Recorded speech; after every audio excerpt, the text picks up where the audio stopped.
Chapter 45.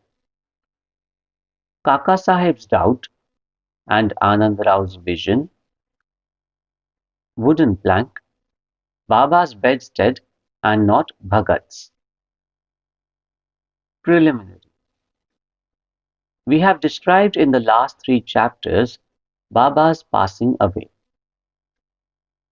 His physical or finite form has no doubt disappeared from our view, but the infinite or spiritual form, spirit of Baba, ever lives.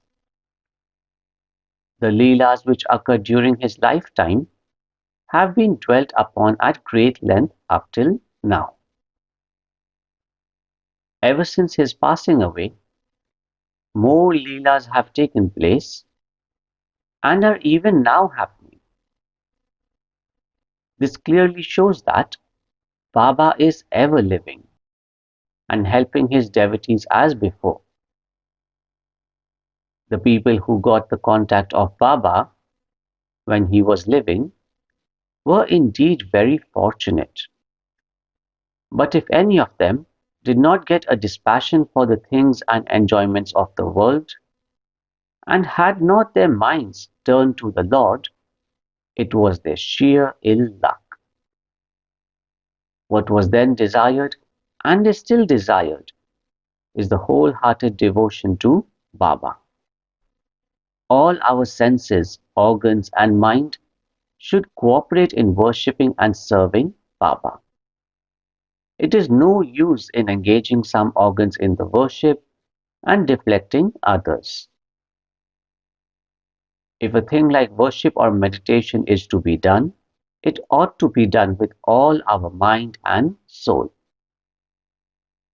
The love that a chaste woman bears to her husband is sometimes compared to that which a disciple bears to his master, Guru.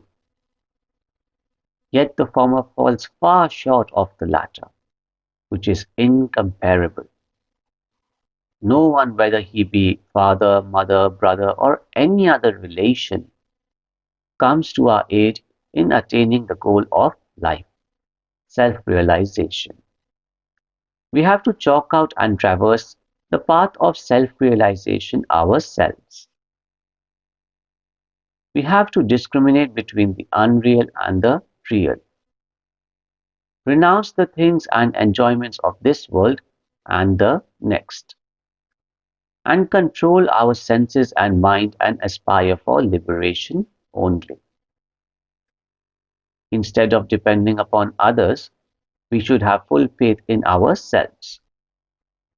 When we begin to practice discrimination, we come to know that the world is transient and unreal, and our passion for worldly things becomes less. And ultimately, we get dispassion or non-attachment for them. When we know that Brahma, which is no other than our Guru, is the sole reality, and as it transcends and besets the seeming universe, we begin to worship it in all creatures. This is the unitive bhajan or worship. When we thus worship Brahma or Guru wholeheartedly, we become one with him and attain self-realization. In short, always chanting the name of the Guru and meditating on him enables us to see him in all beings and confers eternal bliss on us. The following story will illustrate this. Kakasaheb's doubt and Anandrao's vision. It is well known that Sai Baba had enjoined Kakasaheb Dikshit to read daily two works of Shri Eknath, Bhagavat and Bhavat Ramayan. Kakasaheb read these daily while Baba was living, and he followed the practice even after Baba's passing away. Once in Kaka Mahajani's house in Chowpatty, Mumbai, Kakasaheb was reading Eknathi Bhagavat in the morning. Madhavrao Deshpande, alias Shyama, and Kaka Mahajani were then present and listening attentively to the portion read, viz. The second chapter, 11th skanda of the book. Therein, the nine Naths or Siddhas of the Rishabh family, viz. Kavi, Hari, Antariksh, Prabudha, Pipalyan, Avirhotra, Drumil, Chamas, and Karbhajan, expounded the principles of the Bhagavad Dharma to King Janak. The latter asked all the nine Naths most important questions, and each of them answered them satisfactorily. The first, that is Kavi, explained what is Bhagavad Dharma. Hari, the characteristics of a bhakta, devotee. Antariksh, what is Maya. Prabudha, how to cross Maya. Pipalyan, what is Parabrahma. Avirhotra, what is Karma.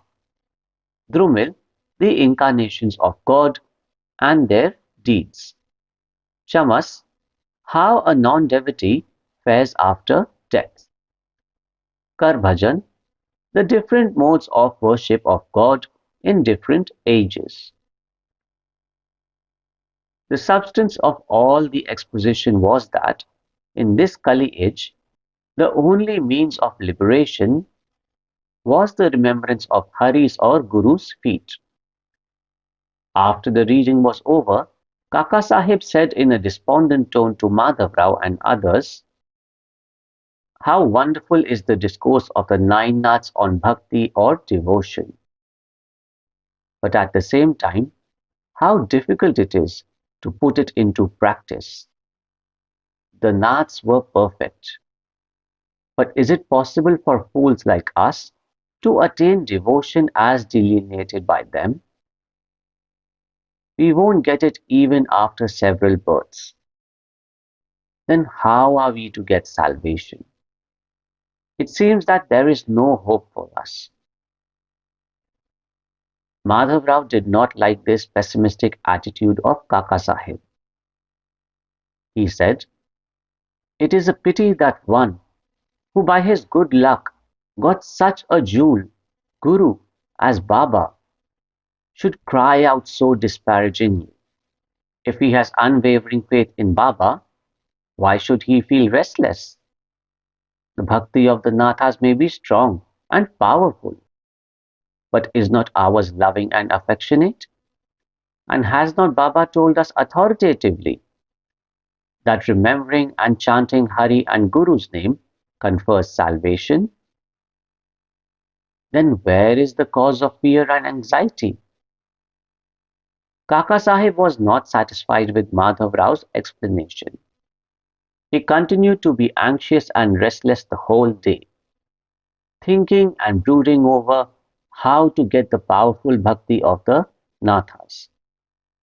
Next morning, the following miracle took place. One gentleman named Anandrao Pakhade came there in search of Madhavrao. The reading of the Bhagavad was then going on. Mr. Pakhade sat near Madhavrao and was whispering something to him. He was mentioning in low tone his dream vision. As there was some interruption in the reading by this whispering, Kakasaheb stopped the reading and asked Madhavrao what the matter was. The latter said, "Yesterday you expressed your doubt. Now here is the explanation of it." Here Mr. Pakhade's vision, explaining the characteristic of devotion and showing that the devotion, in the form of bowing down to or worshipping of Guru's feet, is sufficient. All were anxious to hear the vision, especially Kakasaheb. At their suggestion, Mr. Pakhade began to relate the vision as follows. "I was standing in deep sea, in waist deep water. There I saw Sai Baba all of a sudden. He was sitting on a beautiful throne, studded with diamonds, with his feet submerged in water. I was most pleased and satisfied with the form of Baba. The vision was so realistic that I never thought that it was a dream. Curiously enough, Madhavrao was also standing there. He said to me feelingly, Anandrao, fall at Baba's feet. I rejoined, I also wish to do so, but his feet are in water. How can I place my head on them? I'm helpless. Hearing this, he said to Baba, O Deva, take out your feet, which are under water. Then Baba immediately took out his feet. I caught them without any delay and bowed down to them. On seeing this, Baba blessed me, saying, Go now, you will attain your welfare. There is no cause for fear and anxiety. He also added, Give a silk bordered dhota to my Shama. You will benefit thereby. In compliance with Baba's order, Mr. Pakhade had brought the dhota and requested Kakasaheb to hand it over to Madhavrao. But the latter refused to accept it, saying that unless Baba gave a hint or suggestion for acceptance, he would not accept it. Then, after some discussion, Kakasaheb decided to cast lots. It was the practice of Kakasaheb to cast lots in all the significant matters, and to abide by the decision as given in the picked up chit. In this particular case, two chits, on one of which was written to accept and on other to reject, were placed at the feet of Baba, and a child was asked to pick one of them. The accept chit was picked up and the dhota was accepted by Madhavrao.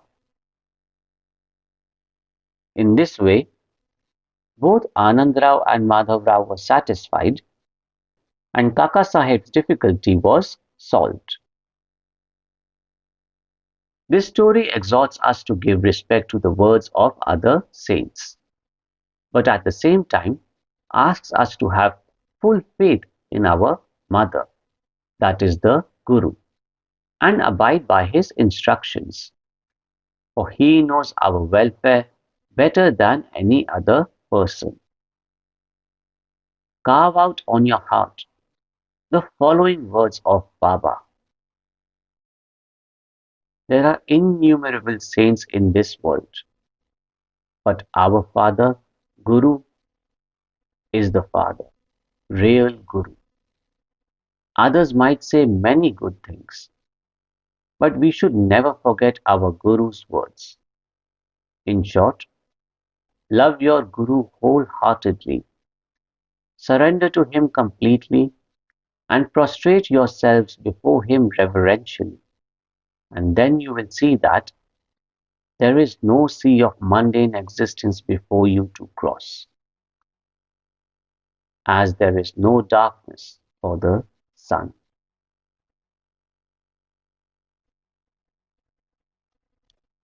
Wooden plank, Baba's bedstead, and not Bhagat's. In his earlier days, Baba slept on a wooden plank, 4 arms in length and only a span in breadth, with panatis, earthen lamps, burning at its 4 corners.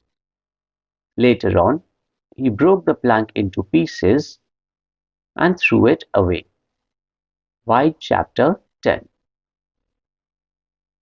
Once Baba was describing the greatness or importance of the plank to Kakasaheb.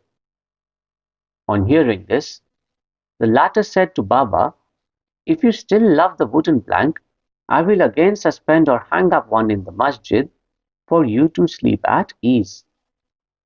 Baba replied, I won't like to sleep up, leaving Malsapati down on the ground. Then Kakasaheb said, I will provide another plank for Malsapati too. Baba said, How can he sleep on the plank? It is not easy to sleep on the plank. He who has many good qualities in him only can do so. He who can sleep with his eyes wide open can effect that. When I go to sleep, I often ask Mahalsapati to sit by my side, place his hand on my heart, and watch the chanting of the Lord's name there. And if he finds me sleepy, wake me up. He can't do even this. He himself gets drowsy and begins to nod his head. When I feel his hand heavy as a stone on my heart and cry out, "Oh Bhagat!" he moves and opens his eyes. How can he, who can't sit and sleep well on the ground, and whose asana posture is not steady, and who is slave to sleep, can sleep high up on a plank? On many other occasions, Baba said out of love for his devotees, "What is ours, whether good or bad, is with us, and what is others is with them." Bow to Shri Sai. Peace be to all. Mohanji loves you.